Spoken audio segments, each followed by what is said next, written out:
the CRUDE Audacity Podcast.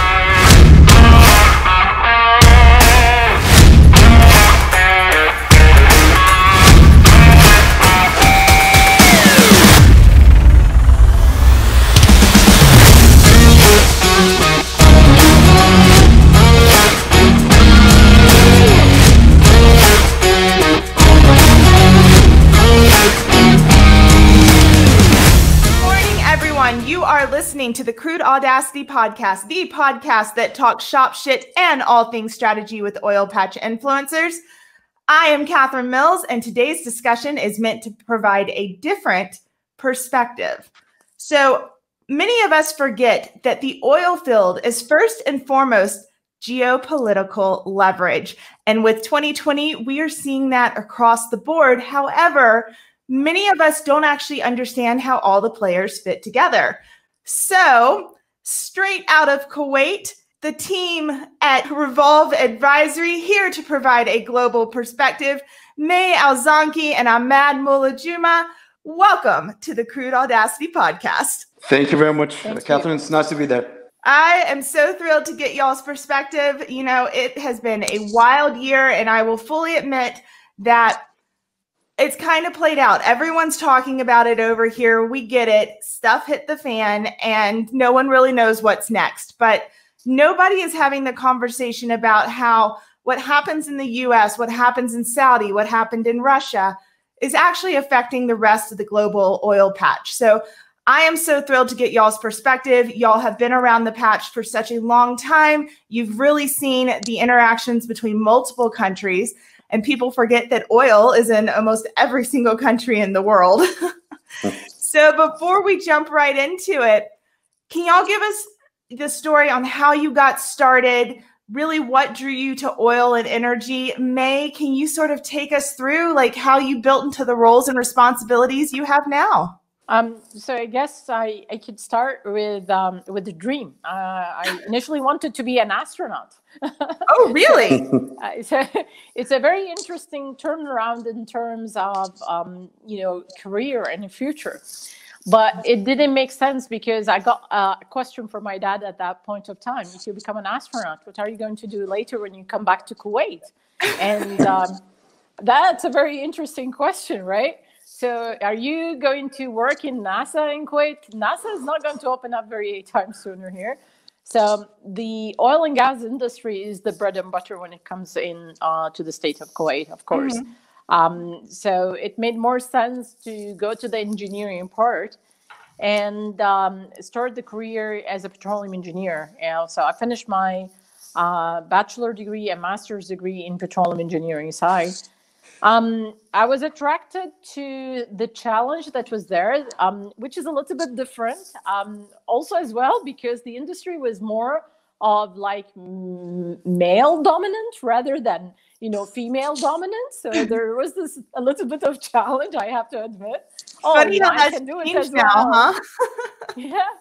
And the industry have evolved over the last 20 years, at least, the way I've seen it. So at that time, there were less and less women being in the industry as well. So it was challenging because it made more sense to have like a future and to work where your country is actually operating and doing in terms of business and even having job opportunities. As well as, there is this challenge to add value. So the journey started with a national oil and gas company. So I started with the national part. Okay. And then I moved into what they call is the migration side. So I migrated into the investment sector after like 5-6 years. I just wanted to jump out of the fence of the oil field and see whatever is happening on the other side. How do they look at these blue collars and people who are just full of grease most of the time and working in an industry that is labeled in one way or another, that is like fossil fuel provider. And it was a very interesting and complementary because in the investment side, I was actually managing a fund to invest in the oil and gas sector. Okay. And it enabled me to see the whole value chain, not only focusing on the upstream side, but also to look into the downstream, the petrochemical, which is more of the diversified approach into the energy sector. And afterwards, I've joined what I would call more of an international scene, because I worked for an international E&P company. And that was taking me into merging the role that I had with KOC, which is more into strategic planning and more into the business planning side, as well as the reservoir engineering and economics, because I was fond of the economic side as well. And doing investment in the oil and gas sector was very attractive. So I looked at my CV, very simple. I've looked at my CV. It looked very nice to have like what is called the M&A side, mergers and acquisitions. So I jumped in out of the ship in what they call is, you know, an E&P indigenous company. That was at one point of my life. And I was responsible about these activities related to the M&A. So I get to see more of the MENA region rather than only seeing the state of Kuwait or the Gulf region, because that's the expansion, you know, that you're able to look around you and make more value.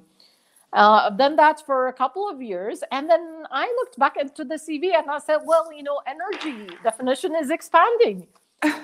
So what's in the energy definition? Oh, you know, there is the Renewable Hub. So I jumped into a renewable company. And I was doing you know, I could claim in one way or another that I've seen segments of the value chain in different areas. And it was very interesting as well, because the renewable segment was also interesting. It was complementary to the hydrocarbon industry, because it was related to the oil field, it was related to the EOR and producing heavy oil. And then there was a point of time that I looked back into my CV again, and I've jumped into the contracting segment. And also to see as well whatever happened in the industry. You know, all back then, the contracting segment was a little bit like a mystery. So you deal with equipment, you see as well whatever changes that are happening, what are the needs. And it's very interesting to see how your perspective is being changed while you're doing that journey. There was this point of time, I guess, that all of that had to materialize into something that you can benefit to other people as well. So over the last 20 years, when you experience different kind of segments. And Ahmed is a colleague of mine that we met in the E&P side of the business as well. So we have this initial idea that, well, you know, the most interesting and challenging part is when you claim you are an advisor, when you claim you are a consultant, normally you get people who are just graduates outside, you know, from the college straight to working on the advisory side. And then when they talk about lessons learned, they've never done it themselves. Correct. But, you know, we've seen all of this over the last 20, probably 23 years for Ahmed as well. And we said, well, you know, we can actually not claim. We are saying the truth by saying we've seen it to a certain extent all. And then we can provide the advice for either the international players or the local players in the Gulf region or the MENA region or even internationally, and help them to expand their business operation, build their operational capabilities, and as well transferring this image that is being taken about the oil and gas industry. It's more like Gulf. And not only that, is basically it's more of geopolitical. Nobody wants to touch, nobody wants to talk about, into something that is fun and interesting, you know. So I guess what we're trying to do is to create a fun environment, first of all, to us, and also for our clients. We enjoy working with our clients. And we think about it in one way or another. Their problems is our joy. That's a very interesting concept. Is that what you tell them in the conference meetings? We're so glad you're here. We actually think about it in being in the engineering segment, and I guess it applies for the partners in Revolve, because we all come in from the engineering side. We enjoy problem solving. Engineers, they like problem solving. So where other people are looking at it as a challenge, we look at it as an opportunity as well, and we become innovative in approaching it. That's where we decided to start our own baby, which is like Revolve Advisory firm. And to kick it off outside, from Kuwait, yes, definitely, but we have a reach right now that is, globally, even in the US. We had some clients from the US, we've worked for them. And we think we have two messages. One is to basically change that image, like, coming in from the Middle East, everybody will tell you where is Kuwait in the map. You come in from Kuwait. I know, right? Okay, you definitely will pass a geography exam right now, online. But, a lot of the people, when they talk about the Middle East, they think everywhere is the same. And I think we have an obligation, first of all, in one way or another, to say, well, it's not. Each and every country has its own specific business environment that is completely different. 100%. The other thing, the other thing that I think we always, that was the drive for Revolve to come over, is we have the understanding of the business culture. And, in the Middle East, as well as other parts of the Asian world, it's very important to build that connection, not with the pandemic situation where everybody is moving, towards, being online, using and utilizing technologies, but that human part and building that connections with either your clients or the business owners as well. It makes a huge impact and understanding as well. And that's the whole idea, how Revolve came into from like the conception in terms of idea. We've been talking about it for years and years, and then we put it online like 2 years ago, and here we are. And I'll leave the room probably for Ahmed, I love it. And what's so important about that is you are talking about the oil industry, and it used to be so taboo and nobody wanted to say what they did or where they came from or how they, made their money or anything like that. And now we are finding our voice. So Ahmed, please tell us how you got into oil and energy, because you have quite an interesting story. Yeah, well, I don't come from a petroleum engineering degree like May is. Actually, my story is a bit different. I graduated back in '99 with a mechanical engineering degree. And at that time, my only relationship with oil prices was what I used to pay at the gas station in the States. So I just knew that oil prices went up and down by what I pay at the pumps, as the gas pump. When I graduated, I wasn't even planning. I didn't even know a lot about the oil and gas industry. My dad used to work in it, but he was in the HR domain rather than the technical domain. And I was planning actually to stay in the States. So my initial plan was basically just to get my degree, work in Honeywell or any other of the engineering companies that are related to my domain. But I came back to Kuwait for a short visit after my graduation, and I met a friend of Dad's, and he was asking, so what are you doing these days? And I told him I just graduated with a mechanical engineering degree and all, and he said, why don't you go and, try to join Schlumberger? And that was the first name I was hearing about, a big Goliath called Schlumberger, and afterwards, you feel ashamed that you didn't even know the name at that time.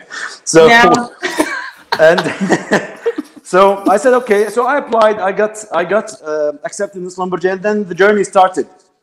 And it was a beautiful journey. I started with Schlumberger. I stayed with them for about 4 years. And then I joined KOC for 1 year. And then from KOC, I moved to the international arm of Kuwait Petroleum Corporation, which is KOFPEC.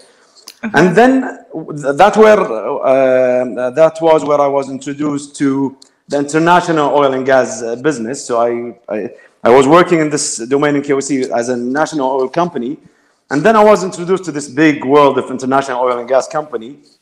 I stayed with KOFPEC for about 3 years, and then I moved to another international oil and gas company, which was a private company, which was Kuwait Energy, and that's where I spent the bulk of my career at that time, about 10 years in Kuwait Energy, starting from a technical engineer, and then leaving as a head of projects and operations department for the whole company. So I was mainly working all in the oil and gas sector between services, national oil company and international oil company. After like about 18 years of that journey and being very lucky to work in all these companies and having all these experiences culminated, me, May, and Hashim, our third partner, we were having discussions about our skills being very complementary and being very diverse as well. And we thought, why don't we put it to use? And as May very rightly indicated, we're all engineers. What we like is looking at problems and trying to crack them and trying to solve them always, in a very efficient and nice and very simple way.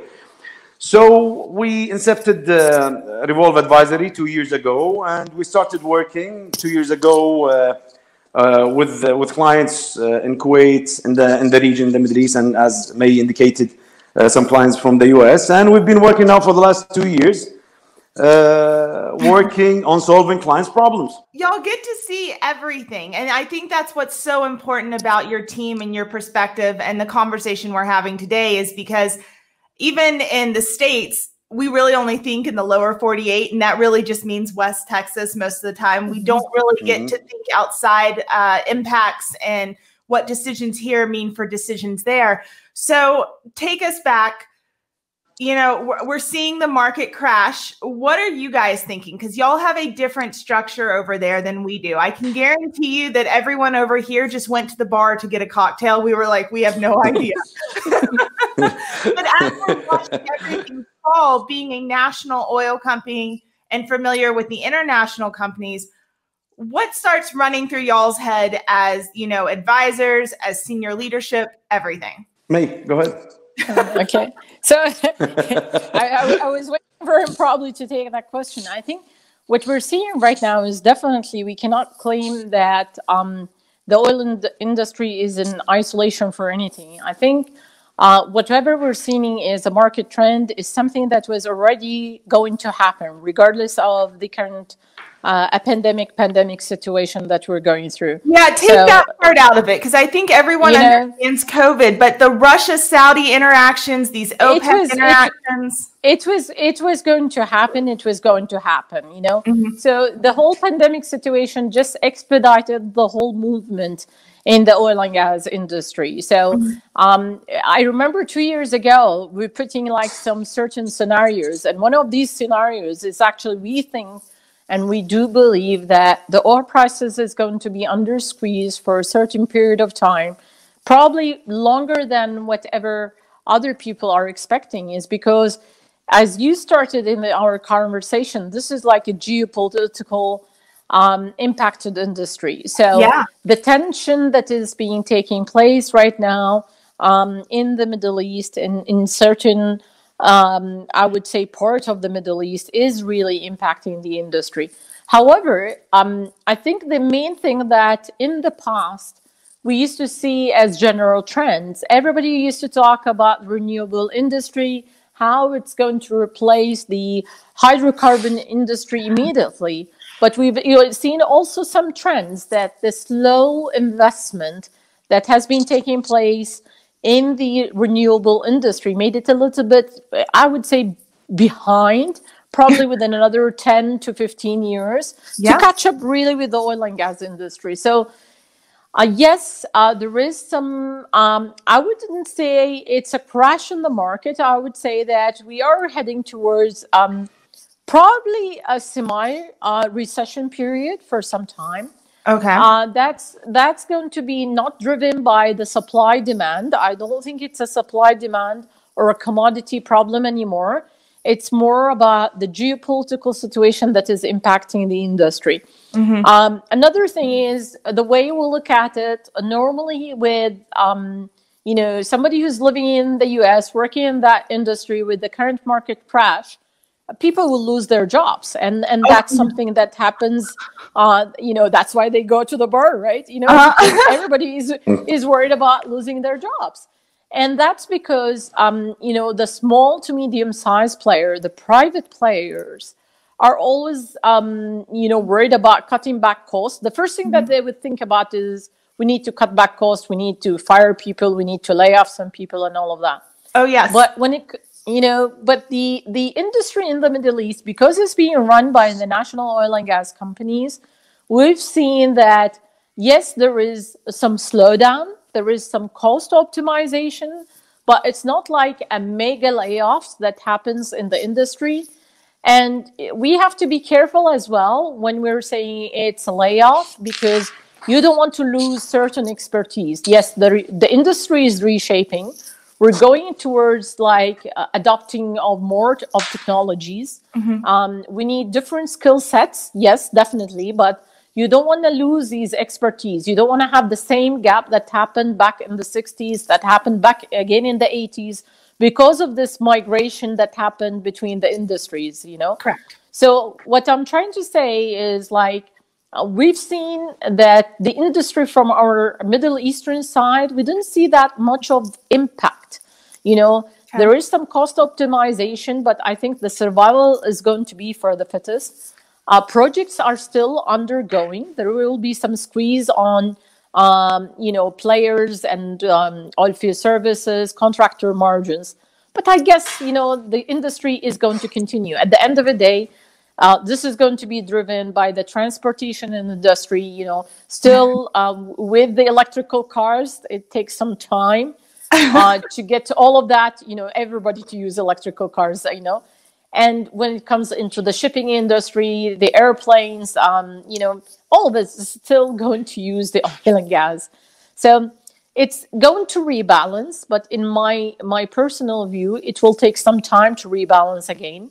And we have to survive it. We have to stomach it. You know, we have to have the longer term view rather than the shorter term view.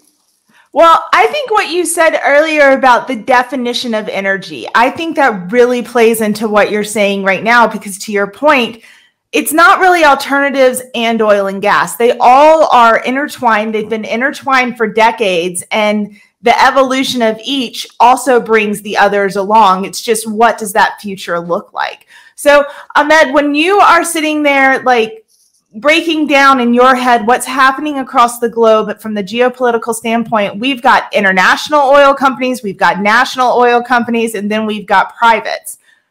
How, I mean, to May's point, we're all impacted differently. So what were you seeing?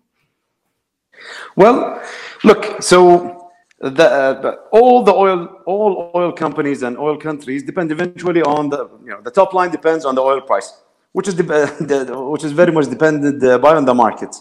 The responses, as you rightly said, is different, because usually in national oil companies, what you're going to be having is national oil companies owned by government, very much tied up by social structures and rules, regulations, localization rules that prevent them from going to the regular playbook by internationals and privates. Internationals and privates playbook, which has been done in the last 4 or 5 oil price crashes that I witnessed, was always go and chop off from the headcounts, and go, of course, try to delay the capex programs and the opex programs. National oil companies will follow the same playbook, save for the headcount part, especially for locals. So that's probably the major difference between national oil companies and international oil companies in that sense.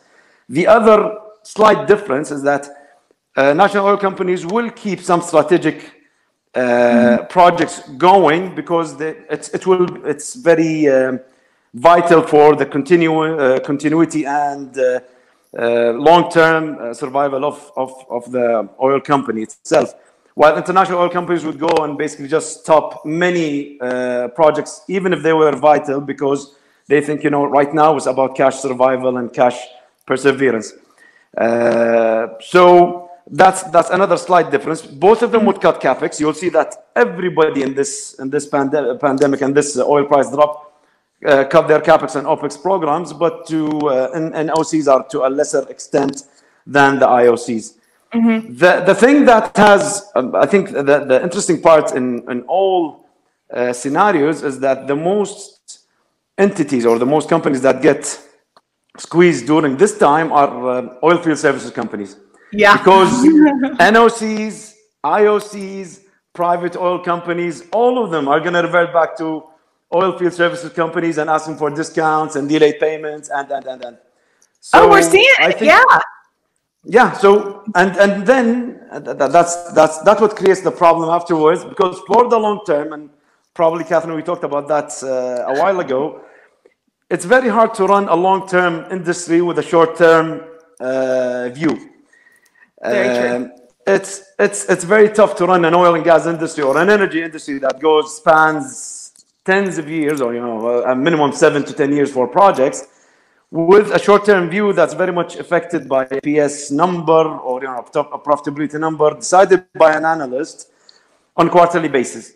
So there will be always this lag, and it's a problem. It's a chronic problem that the industry somehow needs to look at and adjust to. So yeah, that's the way it is right now. All the companies are going by this playbook. Some companies are using it more than the others. The most people who are hurt by it are the oilfield services companies, being the lowest in the food chain in this term. 100%. Do y'all think the red tape that has been built up on a global perspective throughout this industry? I know red tape for me means that I have to find time to get on my boss's calendar. Red tape for others means they might not be able to talk to different departments, different projects. I mean, those lack of communication channels throughout industry, do you think that that is one of those items that's keeping us further behind, and how do we mitigate that? Just a short comment on that. It's a very interesting situation to be in, Yeah. So whatever you're describing right now in terms of red tape, I guess everybody is going through right now. So everybody is thinking about reorganizing their internal house. It's like the spring cleaning right now for each and every company. That's a really good point. It is the spring cleaning right now. So, earlier to autumn time as well. So I guess what's happening right now, all of the companies are looking back to their organization structure. They're looking into the segments that they have been in. They're looking into, where is the part of the energy value chain that they want to be in. They're reevaluating their strategy. A lot of our clients right now are thinking and restructuring themselves internally. They're reevaluating their strategy. They're reevaluating their approach. They're thinking about different strategies to mitigate what I would say the changes that we're undergoing in terms of a sector. So do we need to basically expand and take an opportunity? Because as we started the conversation, sometimes challenges are representing an opportunity. For somebody who comes in from the M&A side, you would say, hey, hooray, this is the time that you can integrate the industry, buy other companies, merge between these companies and create a conglomerate that is able to compete even internationally. So, everybody is looking into what did they have missed? Did they done something, because normally when you talk about strategies, everybody is talking about being in a niche. Do they want to be in a niche industry, or they want to be an opportunistic in terms of capturing whatever comes on? Or they want to be in the survival mode. We survived, an economic recession or like an industry change. And then they would think about the next expansion. But again, everybody is thinking of it right now as we speak. Everybody, the top leaders, either in the national oil and gas companies, the major oil and gas companies, we've heard all of them are reshuffling their strategies, either in terms of focus between the mix between the oil and gas, or even, complementing that of being energy producers rather than only in one way or another is being described like, oil and gas producers. So even the service industry has been evolving. We've seen a lot of the CEOs in the industries, in the industry itself, are scratching their heads. Do they go right now more aggressive and basically acquire more business, or do they go into the repulsive mood and save whatever cash they have? What I see as a trend that is not helping the industry, the energy industry itself, is normally this sector, for it to go and to flourish, it would need the banking and the finance industry to be back in back, hand in hand with it, which is not the case. The banking and the finance segment is just very well behind. They're thinking about the risk and the assessment and all of that, and it's missing a lot of good opportunities. That's what I would see, that it's a very interesting red tape in terms of a perspective to everyone. May, you have no idea how well you just teed up Ahmed for his next question, because he is going to love it. So one of the things you said was that we're seeing a lot of people out there. How do we acquire these companies? How do we get ourselves in there for the next uptick? How do we pivot and restructure? And the thing that I am pushing over here is that this is not just simply coming out of a downturn. This really is truly, to y'all's point, a restructure. So what does the new face of the oil company look like? And quite frankly, for those out there looking to be the new entrepreneurs, pulling together the next conglomerate and having an international company, what are you actually doing that's different than the last guy? Because right now we're in cycles that have high peaks, but super low pits. So Ahmed, what's your perspective on the new face of oil companies, the whole industry, honestly? No, the question is actually very, very interesting in terms of because the news that we just got in the last month or so gives you an indication about some big international companies pivoting now and going towards more of a, let's say, alternative energies route and smooth energy transition. So you're speaking about the Going Green initiative that could even just be a marketing ploy for all we know at this point. Exactly. So let's think about this whole thing all happening, and we try to dissect it in small pieces if we can, although it's a very big industry. But you have the likes of BP, who just announced that they're going to be increasing their investment by $5 billion a year on renewables up to 2030. And reducing their oil and gas production by 1 million barrels a day by 2030.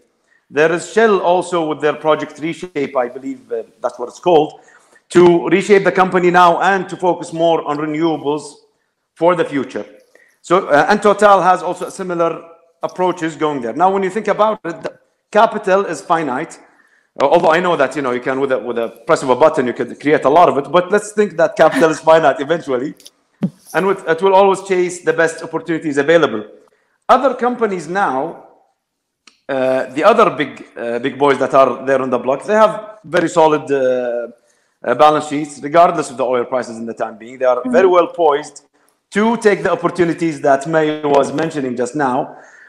It is a very difficult situation because, okay, which direction should I move? Should I, as an oil company, should I go and consolidate more and be ready for the next squeeze? Because with all the lack of investment that happened since 2014 till now, and the lack of investment in exploration projects, and the severe cuts that are happening right now, if economic activities go back to normal, and then there will be a surge at a certain point, we will have this mismatch again, and then we'll probably, again, I always talk in probabilities, there's nothing certain here, unless there is, a big surge in technology that will accelerate the development of some renewables or other technologies. There will be a gap in the market that it cannot, the production at that time cannot really satisfy. And at that time, the oil companies that made the bet in the time being to be ready to take the opportunity when it comes, they will be in a very good shape. When you note how some of the companies are moving, you see that this year there are some companies who believe that this is the direction to go.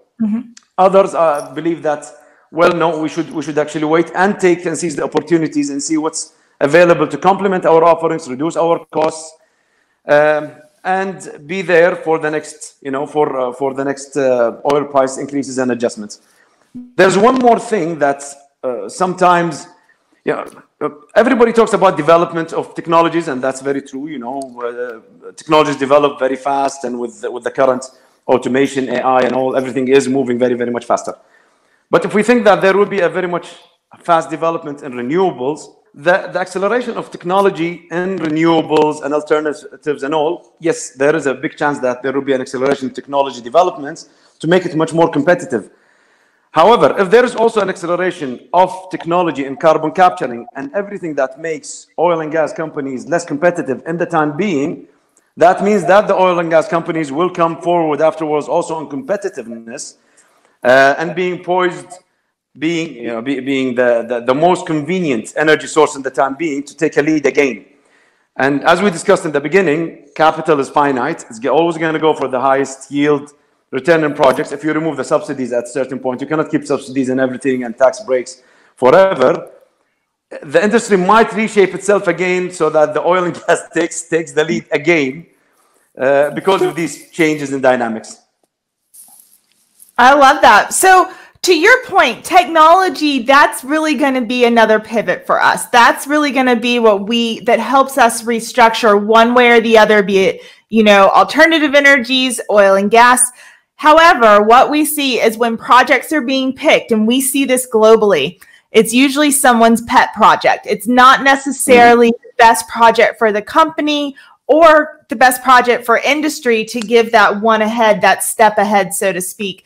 So how do we get out of that cycle? Instead of chasing someone's pet project, where do we actually invest the capital to produce the best result for said industry? I think, to catch up in Ahmed's previous point on this, technology investment has been like what they call is, the swing in most of the time. Because people do invest in research and technologies, but if they're really doing it only to be an innovator rather than adopter, then really what we're doing is we're investing a lot in the R&D side rather than seeing an impact on the industry that is more of an immediate. So that's very important. Do you want to be an adopter of technology, or do you want to be an innovator of technology? And having said that, in certain parts of the world, they're still thinking about the EOR as a new technology, which is not the case. It has been there in the US and Permian Basin for the last 60 years. And that's something very interesting, because do you want to go or reinvent the wheel, or do you basically want to go and adopt something that is already existing? So again, if we want to invest in the R&D side, if this is not coupled up with taking that idea from like a concept into something that has a material impact in our industry, then most of these companies and these venture capital companies, they do disappear after a certain period of time, and the investors are going to be a little bit less tolerant because they don't see any results, except if they're thinking about they're going to flip it, sell it to a mega oil and gas company as part of their long-term business. Yeah. So, it's very interesting dilemma right now, because the capital, if you want to invest, we have to look back into the value chain and define like the quick wins, which are the most of, I would say, the immediate targets. Everybody is talking about production optimization. So production optimization is a field to start investing in. We need to do things more efficient and with lower cost. And that does not only involve like laying off people, but we have to think about what certain technologies we're going to use, right? The other part is probably everybody's talking right now about, databases and data mining, blockchain technologies and all of that. All of these new concepts coming over. How do we integrate them in the industry itself without losing the spirit out of it? The third thing is, like, when we think about implementation of technologies, unless you have a commercial structure that would allow these new investments, venture capital investments to come over and add value and realize, additional oil that is being produced or incentivized to be done, then, you know, the private equity investors, the venture capital investors, they will look at you within 1 to 2 years period of time and say, hey, where is my dividends? You know, where is my Takes longer. 3 times?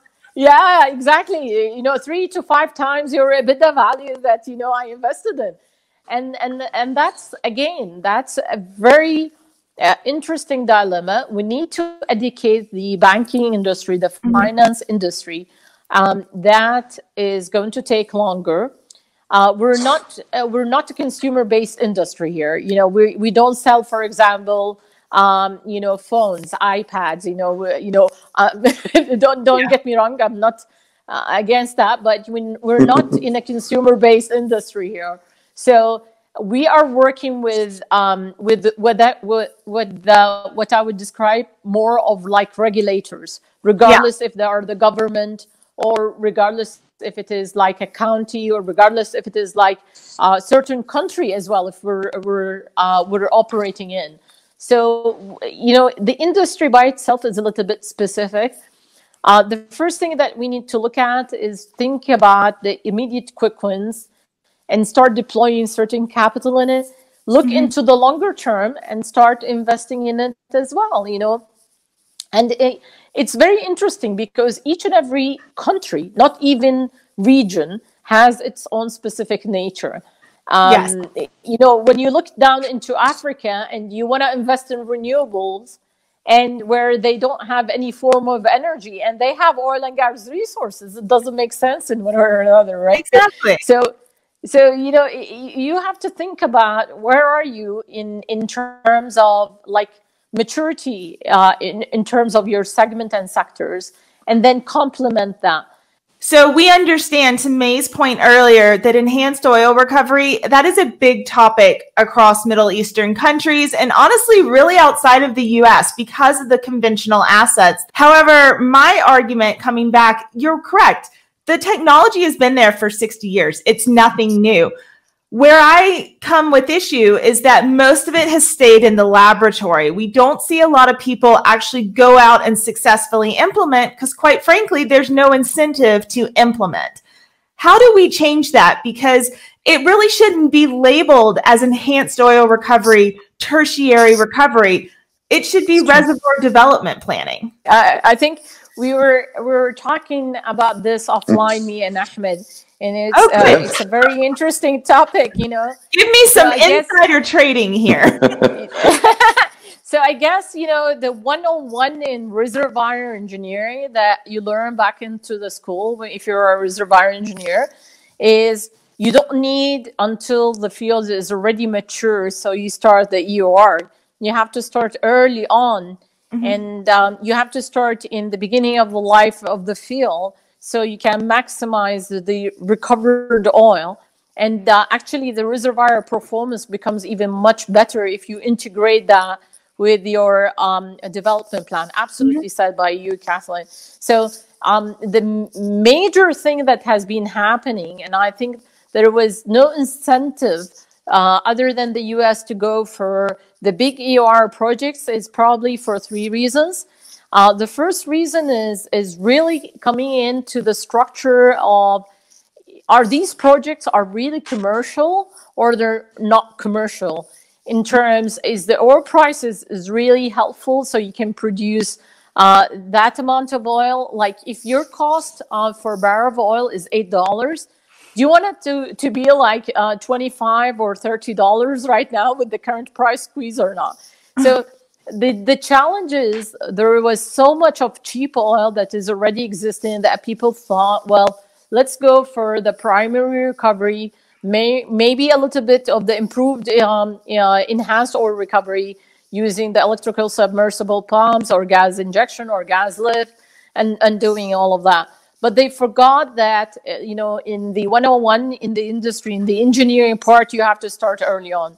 So the first thing is basically an obstacle which is related to the price fluctuation.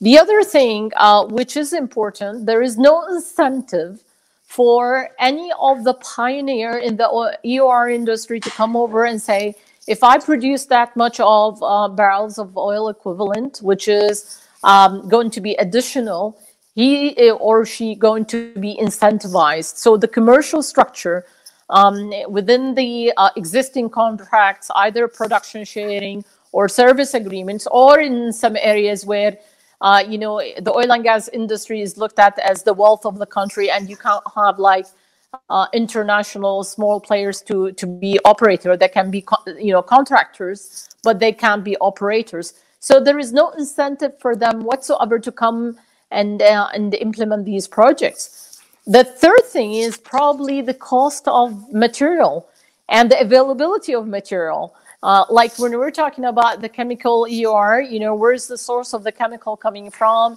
Is it China? Is it, somewhere else? The polymer industry by itself has been really undergoing a lot of development, but again, they're struggling to have a successful polymer, project that is in the worldwide. The chemical has been proven, but when it comes into the polymer, there is a lot of struggle. Well, what's funny about that is I actually heard that there was one project that was like perfectly formulated in the lab, and then they went to take it to the field and they said, hold on, where do we get our water from? And because you didn't talk, you can't even implement the thing. You have no water line. Exactly. And the industry is going to suffer when it comes in, when we're talking about, for example, even the gas injection. If you're talking about injecting natural gas, that's already a commodity that is really scarce in some countries. If you're talking about CO2 source, CO2 is not available in some of the countries. So the struggle also is to look at, the feedstock or the material cost, or what are you going to use to implement the EOR? Is it available or not? So having these three factors combined, that let the EOR industry falling behind in one way or another, and let a lot of, I would say, the industry leaders chasing exploration, where they have like the 0 and 1 binary code. You can find oil or you don't find oil, rather than really hitting and, well, wait a minute, we know that there are some reserves. We just need to take it out of the ground and produce it. So if no change happens in the commercial structure, I'm afraid that this is a dilemma that we will continue talking about for a long period of time. But, unless somebody comes in and look and put like a commercial structure that is feasible, and again, going to Ahmed's point, collaboration between countries, if you have a CO2 source that you can use in your oil field, and you can't get it to your own country, then definitely you can't implement CO2 injection. So it just needs a little bit of thinking outside the box here. I completely agree. Now, Ahmed have mentioned a very interesting point with respect to the renewable industry. The renewable industry up to now is not really making money to investors. And for a certain extent in the Middle East is more specific because of the subsidies, and still nobody figures out, are you selling energy? How are you going to price it? Although the industry have developed, substantially in the last 30 years, but still, again, it's very cheap to install. But again, what happens afterwards?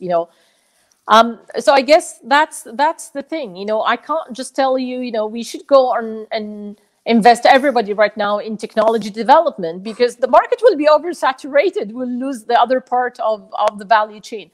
I think, first of all, everybody should think about their risk appetite in terms of country exposure. The second thing is they look into the value chain within each and every individual geographical focus and say, well, I want to have a portfolio of investment in this part. I want to be exposed, maybe you want to be exposed to price, oil prices fluctuation. It's not a bad thing sometimes. And basically hedge yourself with some investments that are more of, I would say, the future of the business. I love that. You hit on so many good points there, from Bitcoin mining through flaring to, looking at levelized costs. And that's the trick, like you said, with renewables, is people look at the levelized cost, but that's a normalized cost. So really, where are you getting your money? Where's your investment coming back? But one of the things that y'all have a lot of perspective on in this arena is how the different countries are interacting and what they're chasing. So you mentioned Africa, of course. Hey, stay poor in this village until you can afford a wind farm. That argument doesn't really fly. But in terms of what you're seeing in the Middle East, what you're seeing across Saudi, because everybody over here, when they think OPEC, they think Saudi. You know, what are you seeing from the interactions and what's really driving the communications across border lines for where we're headed next? Yeah, the focus will be on making sure that they meet the quotas, the cuts that they agreed upon, just to make sure that there is a market stability, a price that is good enough for the countries to keep running their budgets and their business, and also lucrative enough for buyers to keep consuming. Mm-hmm. And I think the agreement of OPEC Plus that was just extended recently is the guideline for that. So countries now are focusing on just making sure that nobody undercuts or nobody goes around and sells more oil than what is agreed upon at the time being. But don't we all do that? Don't we all do that? Don't we all undercut each other, and that's why we're in this perpetual hell? It is. The oil. That's the funny part of the oil industry. You know, you cannot monopolize it. Although, in one way or another, and don't get it wrong, somehow the regulation and cooperation will help stabilize the prices for the benefit of everybody.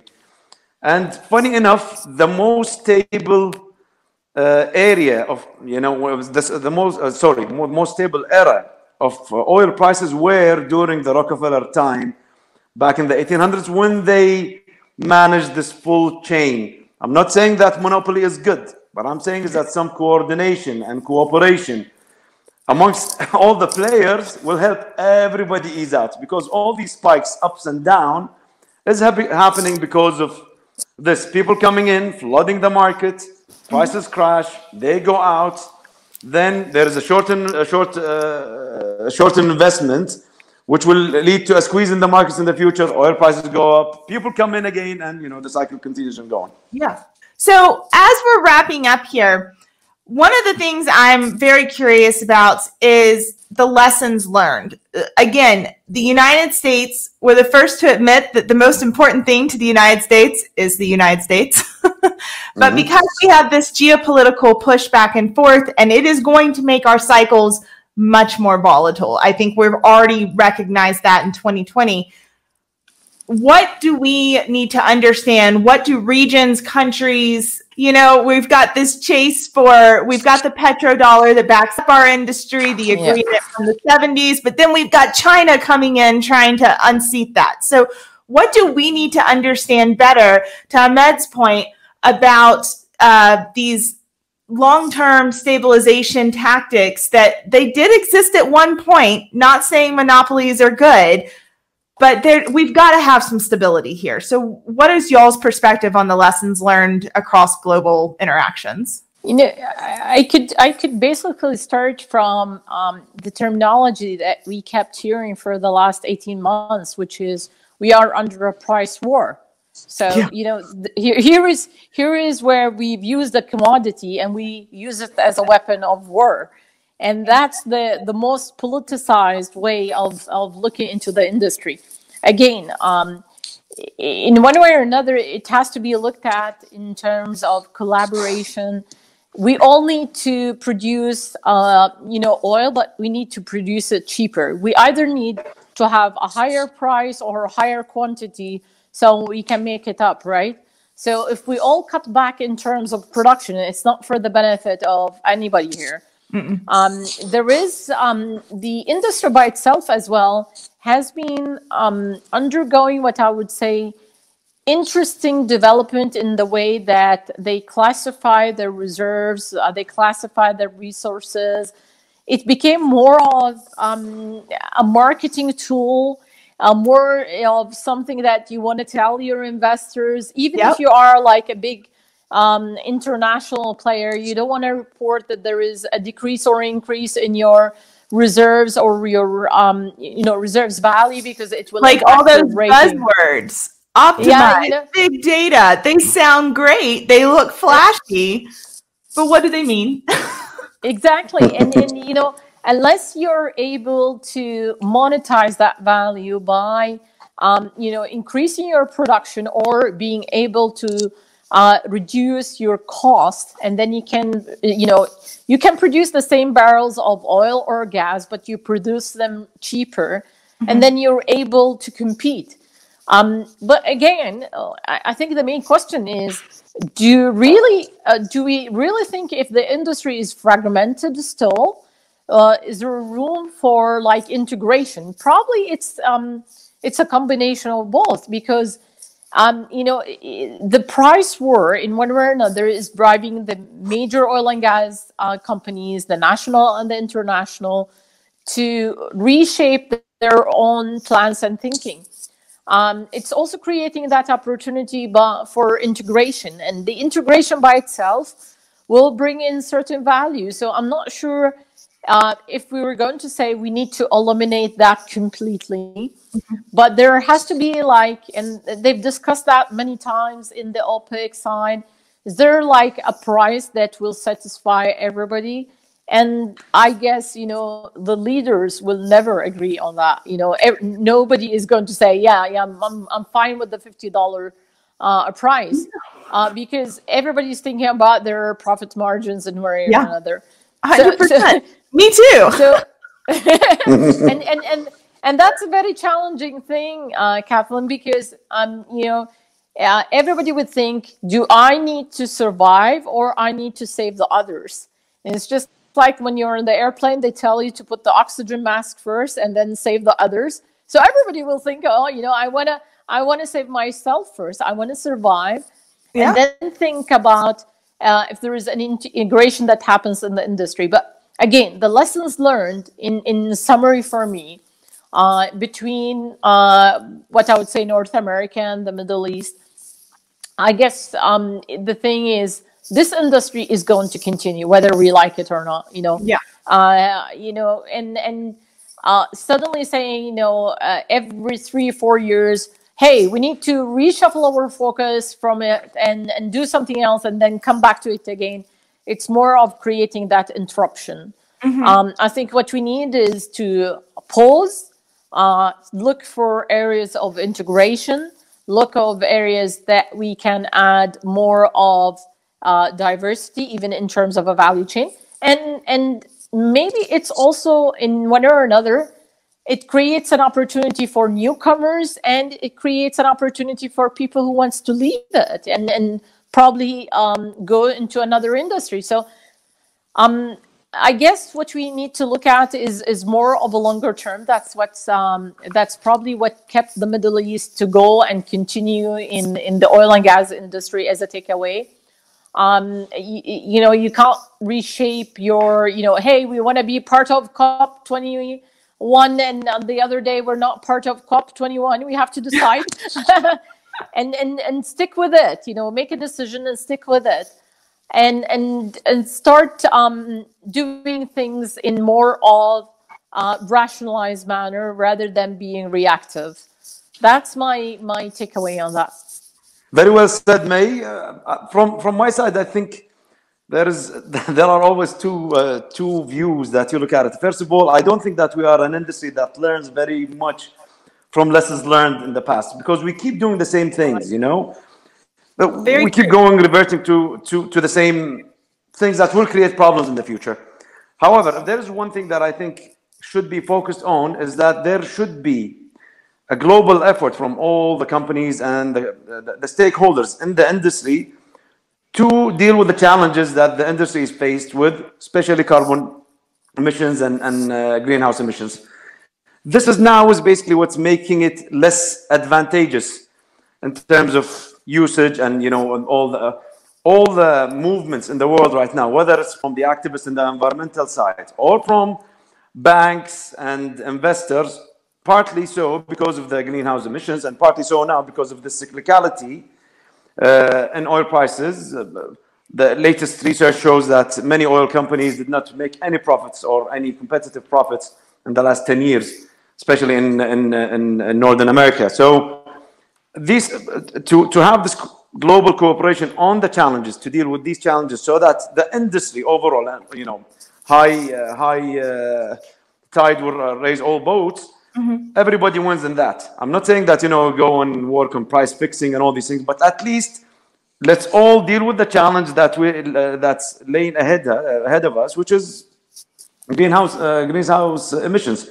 Once you take that out of the way, the industry is going to be much more competitive for the future and probably much more stable, because all this uncertainty that is created right now by all these dynamics is just too much to fathom. So, yeah. It's too much of an argument. You just end up chasing your tail at some point. Guys, this has been such an interesting conversation. We really don't get to have, to your point, Ahmed, the collaboration, the what's actually happening on the geopolitical scale that is oil, because before anything else, it is geopolitical leverage. So before I let you guys go, what's a book, podcast, or other resource that has brought both of y'all value that you would recommend to someone listening? Okay, I'll start. Daniel Yergin's books are all interesting. So starting from the prize, which was a very valuable resource as a start.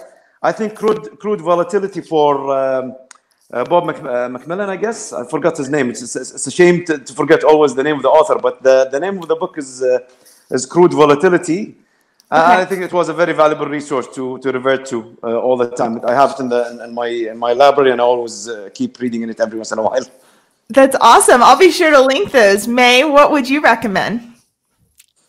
I would recommend a book that changed my life 3 times. Mindset.